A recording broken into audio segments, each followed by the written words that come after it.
Meu amigo, confiança é algo que você adquire com o tempo. Eu não estou falando só confiança que as pessoas têm em você.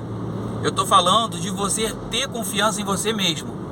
E também eu não estou falando de você ser um cara confiante sem ter um mínimo de preparo para ser um cara confiante. Por exemplo, você vai encarar uma briga com um cara muito mais forte que você, com um cara lutador de artes marciais, e algum motivador vira para você e fala: não, você tem que ter confiança, vai lá que você vai conseguir, você vai enfiar o cacete nesse valentão ou nesse cara grandão, o dobro do seu tamanho, que pratica artes marciais há mais de 10 anos, é só você confiar, vai lá, amigão, confia que você consegue, vai na fé. Pô, meu irmão, isso é uma balela do caralho, essa porra, vai lá na fé que você consegue, ou então, confia em você mesmo, você é capaz. Cara, isso é uma puta de uma balela, uma puta de uma enganação. Então, meu camarada, se você quer ter mais confiança em si mesmo e quer que as pessoas tenham confiança em você, no que você fala e principalmente no que você faz, você vai ter sim que ter um background, você vai ter sim que ter experiência de vida vivida, para ser bem redundante, como vocês sabem que eu sou. Então não adianta você se encher de motivação, se encher de autoconfiança, se você não tem estudo, se você não se preparou academicamente para desempenhar uma determinada tarefa, se você já não tem experiências anteriores naquela tarefa que você quer desempenhar, naquela atividade que você quer desempenhar, se você não conversou com ninguém sobre as dificuldades e desafios para executar uma determinada tarefa, se quando você fracassou ao desempenhar essa tarefa anteriormente, você não tirou umas lições aprendidas, avaliar e analisar onde você errou para que você não cometa aquele erro novamente. Então, meu camarada, isso, pelo menos essas 4 coisas aqui que eu listei, é que vão te trazer confiança gradativamente, tá bom? É igual a disciplina, você não acorda um dia e vira disciplinado, é um exercício diário. Mesma coisa com confiança e autoconfiança em si mesmo. Você não acorda um dia, porra, agora eu sou um cara confiante, eu, porra, vou lá e vou arrebentar a boca do balão. Isso é conversa fiada. Não tem esse negócio, vai na fé que você consegue, porque isso é conversa fiada. Você tem sim que se preparar academicamente, você tem sim que ter experiência de vida vivida, para ser redundante, você tem sim que ter um network, ou seja, conversar com as pessoas que já realizaram aquela tarefa, e você tem sim que tirar reflexões das cagadas, dos fracassos que você teve antes de executar aquela tarefa. Quando eu comecei como Service Engineer, eu obviamente cometia muitos erros, muitas falhas, até porque eu não tinha esses quatro pilares, vamos dizer assim, bem desenvolvido. Eu tinha um pouco já cada um deles, mas não tinha bem desenvolvido. Então, quando eu comecei mesmo nessa caminhada, nesse desenvolvimento, para me tornar um especialista em sistema de propulsão, como eu sou hoje, de navios e plataformas, eu trabalhei numa empresa chamada Shuttle, que foi a empresa que criou, que inventou o sistema de propulsão azimutal. Durante muitos anos só se falava em Shuttle para sistema de propulsão azimutal. Então a patente caiu e outros fabricantes ao longo do mundo, ao redor do mundo, puderam começar a fabricar essa propulsão. Então tudo que eu aprendi em propulsão, pelo menos a base do que eu aprendi em sistema de propulsão, de navios e plataformas, eu aprendi na Shuttle. Fui para a Alemanha, fiz treinamento, vários treinamentos na Alemanha, tive a oportunidade de trabalhar com navios do mundo inteiro, com pessoas do mundo inteiro. O pessoal da Shuttle realmente é um cara alemão, realmente você tem que reconhecer a excelência dos caras, a competência do cara, a disciplina e engenharia de forma, e nas outras áreas também de forma geral. Então na Shuttle eu aprendi muito, não só ser um bom Service Engineer, mas também começar a ter confiança. Então por que eu comecei a falar da Shuttle? Porque uma vez eu fiz uma cagada bem grande, agora eu não me lembro mais, eu só me lembro do feedback que o diretor da Shuttle, o alemão que está lá até hoje, eu me lembro do feedback dele e de outros feedback que ele me deu também. Então eu não me lembro qual foi a cagada que eu fiz, qual foi a merda que eu fiz, mas ele falou assim, com sotaque alemão, né: Guilherme, você fez uma cagada, você deu um prejuízo aí de milhares de dólares e eu não vou te mandar embora, porque essa cagada que você fez me custou milhares de dólares. Ou seja, pelo que eu já conheço o seu trabalho, eu sei que nisso daqui você não vai errar de novo. Pelo que eu conheço do seu perfil profissional e do seu caráter como pessoa, como homem, eu sei que você está frustrado por ter cometido esse erro, e eu tenho certeza que você não vai cometer mais esse erro.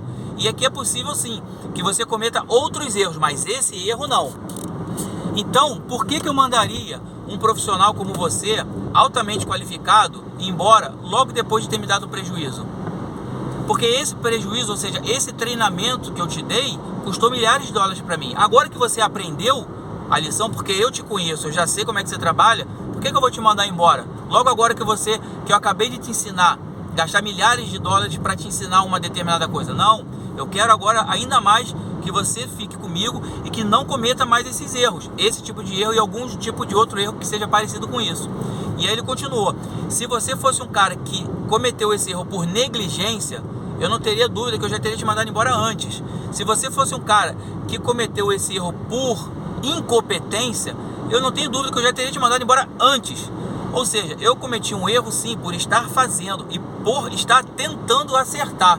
Então esse alemão, cara, ele me deu uma boa lição, até como você dá o feedback e recebeu o feedback, ele viu que eu estava realmente arrasado, muito para baixo de ter fracassado naquela determinada atividade que eu estava me propondo a fazer, e que eu de fato aprendi lição, tanto que agora, isso já tem mais de 10 anos, eu ainda guardo para mim essa lição.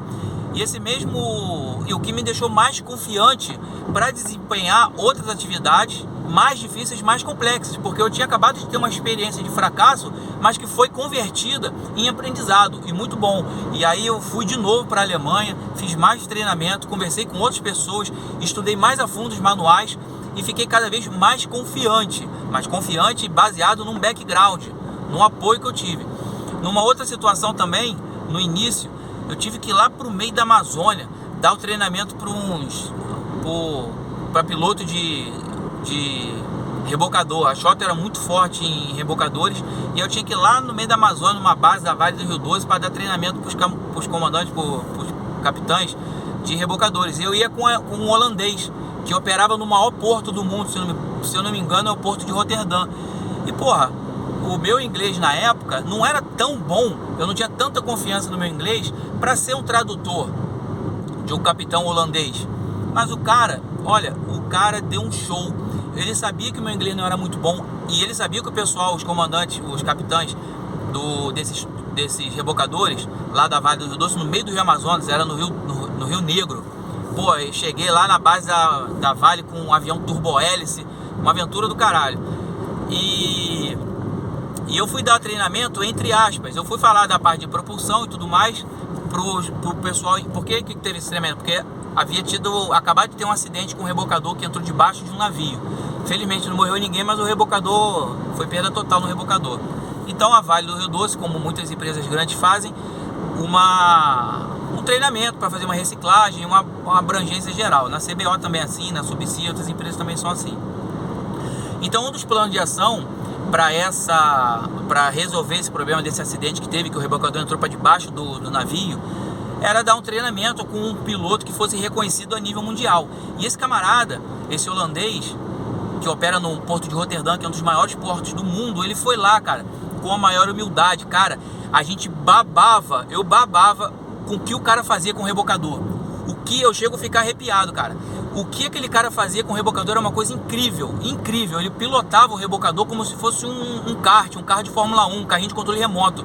Aonde ele botava o rebocador, cara, é de arrepiar. Eu tô arrepiado. E os comandantes ficaram impressionados com a habilidade que o cara tinha.